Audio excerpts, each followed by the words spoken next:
नमस्कार, सादर प्रणाम। आज हम बात करेंगे बिहार पब्लिक सर्विस कमीशन द्वारा 13 दिसंबर को कराई गई परीक्षा के बारे में। इस परीक्षा को लेकर एग्जाम होने के बाद से ही छात्र आंदोलन कर रहे हैं। उनकी मांग है कि परीक्षा रद्द की जाए क्योंकि क्वेश्चन पेपर में असमानता तथा परीक्षा में गड़बड़ी हुई है। इसके जवाब में बीपीएससी यानी बिहार पब्लिक सर्विस कमीशन के सचिव का कहना है कि परीक्षा दोबारा कराना संभव नहीं, जबकि छात्रों का आंदोलन भी थमने का नाम नहीं ले रहा। पिछले दिनों छात्रों ने मुख्य सचिव से भी मुलाकात करके अपनी बात रखी, लेकिन उसका हल इसलिए नहीं निकल पा रहा है क्योंकि अब लगभग सभी राजनीतिक दल परीक्षा के इस विवाद में कूद पड़े और उसका सबसे बड़ा कारण है 2025 में ही होने वाले बिहार विधानसभा के चुनाव। जैसा कि आप सबको ज्ञात है, आंदोलन बढ़ने के बाद कांग्रेस नेता राहुल गांधी, मल्लिकार्जुन खड़गे, प्रियंका गांधी, आप नेता अरविंद केजरीवाल से लेकर आरजेडी नेता तेजस्वी यादव इस मुद्दे पर विद्यार्थियों के साथ आ गए हैं। इतना ही नहीं, एनडीए को समर्थन दे रहे एलजेपी नेता चिराग पासवान तथा भाजपा के भी कुछ नेता शासन प्रशासन के रवैया से भी खुश नहीं दिख रहे हैं। अब आइए चलते हैं इस विवाद की तह में और खोजते हैं उस निराकरण का। साथ ही ये भी समझने का प्रयास करते हैं कि क्या नॉर्मलाइजेशन करने से कुछ परिवर्तन हो जाता है। बिहार में इस साल विधानसभा चुनाव होंगे, इसलिए मुद्दों को गरमाने के जतन अभी से किए जा रहे हैं और विद्यार्थी उनका मोहरा बन रहे हैं। बिहार लोक सेवा आयोग बीपीएससी भी इसी वजह से निशाने पर है। 70वीं प्रारंभिक परीक्षा को लेकर परीक्षार्थियों ने आंदोलन की राह पकड़ ली है। हम सब जानते हैं उनकी मांग की पूरी परीक्षा रद्द करने की है। उनका कहना है कि एक एग्जाम हो और एक साथ नतीजे आए। कड़ाके की सर्दी में धरना प्रदर्शन करते बीपीएससी अभ्यर्थियों पर लाठी चार्ज से मुद्दे को मिली गर्माहट राजनीतिक दलों को रास आ रही। बीते मंगलवार को विपक्षी विधायकों का राजभवन मार्ग रास्ते में रोक दिया गया तो वे राज्यपाल से मिलने पर अड़ गए। चुनावों से पहले छात्रों युवाओं को सहानुभूति लाभ भुना लिया जाए, ऐसा इसलिए किया जा रहा है क्योंकि स्टूडेंट्स के इस आंदोलन का नेतृत्व किसी एक के हाथ में नहीं। पेपर लीक होने की अफवाह बापू सेंटर से उड़ी थी। ये बापू सेंटर वही है जहां के लिए आयोग जो है तैयार है कि हम यहां दोबारा परीक्षा करा सकते हैं, जबकि परीक्षार्थियों की मांग है कि ना, पूरे परीक्षा कराई जाए। परीक्षार्थियों को पेपर थोड़े अंतराल पर 2 बार में बांटे गए। दरअसल यहाँ कुछ पेपर कम पड़ गए थे, ऐसे में दूसरे केंद्र से मंगवाने पड़े। इसी बात को आधार बनाकर कुछ परीक्षार्थियों ने पेपर लीक की अफवाह फैला दी और परीक्षा का बहिष्कार करते हुए हंगामा करने लगे। इसी हंगामे के दौरान पटना डीएम ने एक परीक्षार्थी को थप्पड़ जड़ दिया। हंगामे के चलते बापू सेंटर की परीक्षा रद्द कर दी गई। यहां से मांग उठी कि पूरी परीक्षा ही रद्द की जाए। सरकार ये करना नहीं चाहती है। परीक्षा के पहले आयोग कार्यालय पर छात्रों का नॉर्मलाइजेशन के खिलाफ प्रदर्शन ही इस बात का प्रमाण है कि परीक्षा को मुख्य मुद्दा बनाया जा रहा है।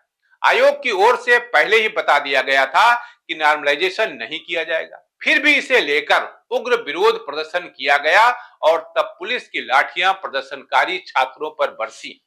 फिर पेपर लीक की अफवाह और हंगामा हुआ। इसके बाद एक एक कर राजनेताओं की एंट्री इसमें होना शुरू हो गई। प्रशांत किशोर से लेकर तेजस्वी यादव तक ने प्रदर्शनकारियों का समर्थन किया। एनडीए में रहते हुए चिराग पासवान ने ट्वीट कर उनका हौसला बढ़ाया। सारी बातों से साफ होता है कि आंदोलन खड़ा कर फायदा उठाने की कोशिश सिर्फ छात्र नहीं, राजनीतिक दल के नेता कर रहे हैं। यही सरकार की सबसे बड़ी चूक है। राज्य सरकार ने भी इन इरादों को पनपने का भरपूर मौका दिया है। स्टूडेंट्स पर पुलिसिया कार्रवाई ये बताती है कि सरकार में बैठे लोगों का पुलिस तंत्र पर नियंत्रण बिल्कुल नहीं रह गया है। स्थिति ऐसी नहीं थी कि लाठी चार्ज करने की नौबत आती। इसमें यह समझने में देर नहीं लगनी चाहिए कि जानबूझकर ऐसा कराया गया और ऐसे लोग तंत्र पर हावी हैं जो इस मुद्दे को तूल देना चाहते हैं। सरकार चाहती तो शुरुआत में ही समाधान कर इरादा जताकर आंदोलन भड़कने से रोक सकती थी। आप सबके सामने उत्तर प्रदेश का उदाहरण है। उत्तर प्रदेश में इलाहाबाद में आयोग के सामने 48 घंटे तक धरना प्रदर्शन चला, लेकिन उत्तर प्रदेश के मुख्यमंत्री योगी आदित्यनाथ की सक्रियता के चलते वो बात आगे नहीं बढ़ पाई। लेकिन बिहार में इसका उल्टा हुआ। समस्या सिर चढ़ चढ़ी। तब परीक्षार्थियों के प्रतिनिधियों की मुख्य सचिव से वार्ता हुई। फिर उप मुख्यमंत्री सम्राट चौधरी ने मुख्यमंत्री से बातचीत के बाद बयान दिया कि सरकार जल्द ही समाधान निकाल लेगी। सम्राट चौधरी का यह कहना भी मुद्दा बना कि अभियान बनाओ अभियान का हिस्सा है कि एनडीए सरकार आयोग की स्वायत्तता में दखल नहीं दे रही। बीपीएससी का विवादों से पुराना रिश्ता रहा, ये हम सब जानते हैं। 2023 में भी प्रारंभिक परीक्षा के पेपर लीक होने का मामला प्रकाश में आया था। 56वीं और 62वीं परीक्षा में भी गड़बड़झाले हुए थे। तब घूस लेकर डीएसपी बनाने का केस खुला था और मुकदमा दर्ज किया गया था। बीजेपी के विधान पार्षद रहे आयोग के सदस्य रामकिशोर सिंह 30 लाख रुपए लेकर नौकरी के मामले में घिरे थे। अजय देवगन की एक पिक्चर इस पर बनी थी, किस तरह नौकरी बिहार में दी जाती है। प्रकाश झा ने वो पिक्चर बनाई थी, उसे आप देख लीजिए, आपको बहुत कुछ अंदाजा हो जाएगा कि वो बिहार में होता क्या है। 2017 में लेक्चरर की महाली में खुली अमिता जो उनकी भर्तियां होनी थी उसमें खुली अमिताएं हुई, यहां तक कि इंटरव्यू नहीं होने वाले भी सिलेक्ट हो गए थे। तो बीपीएससी के साथ जुड़े विवादों की लिस्ट यही नहीं थमती है। 2003 हो 5 हो, गलत चयन, घोटाले, अनियमितता के मामले सामने आते रहे। आयोग की पूर्व अध्यक्ष रजिया तबस्सुम सहित 13 अधिकारियों पर आरोप तय हुए थे। एक अध्यक्ष राम सिंह आसन सिंह को भी विद्यार्थियों के चलते पद से हटाया गया था।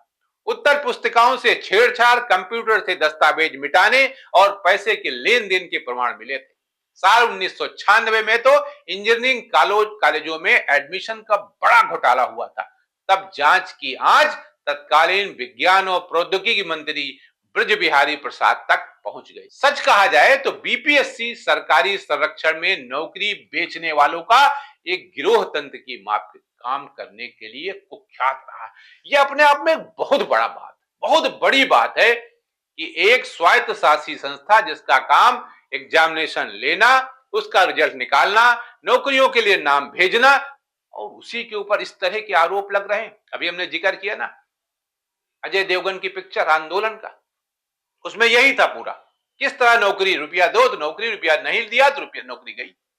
आज भी आयोग धरना प्रदर्शन का अड्डा बना हुआ है। शायद ही कोई बहाली और परीक्षा परिणाम बिना विवाद के रहे हों। नीतीश कुमार बेशक भ्रष्टाचार पर जीरो टॉलरेंस का नारा दें, लेकिन लोकसभा आयोग की कथाएं इसे झुठला देती हैं, क्योंकि उनका कहना है, वहां का अगर इतिहास उठा के आप देख लें तो पता चल जाएगा कि जितनी भी बीपीएससी ने परीक्षाएं कराई हैं विवाद में ही रही। ताजा विवाद भले मुद्दा निर्माण का हो, लेकिन इसे पनपने तो नीतीश कुमार ने ही दिया था। इसलिए बिहार सरकार की जो जीरो टॉलरेंस की नीति नीतीश कुमार जी बता रहे हैं, उस पर प्रश्न चिन्ह लग रहे हैं। ये प्रश्न चिन्ह तभी समाप्त होंगे जब परीक्षा पुनः कराई जाएगी और साफ सुथरी तरीके से कराई जाएगी। जैसे उत्तर प्रदेश में अभी पीसीएस की परीक्षा हुई थी एक हफ्ते पहले, और साफ सुथरी, अब तक जब यह समाचार शूट हो रहा है तब तक कहीं से पेपर लीक होने की बात सामने नहीं आई। आज के लिए इतना ही, नमस्कार।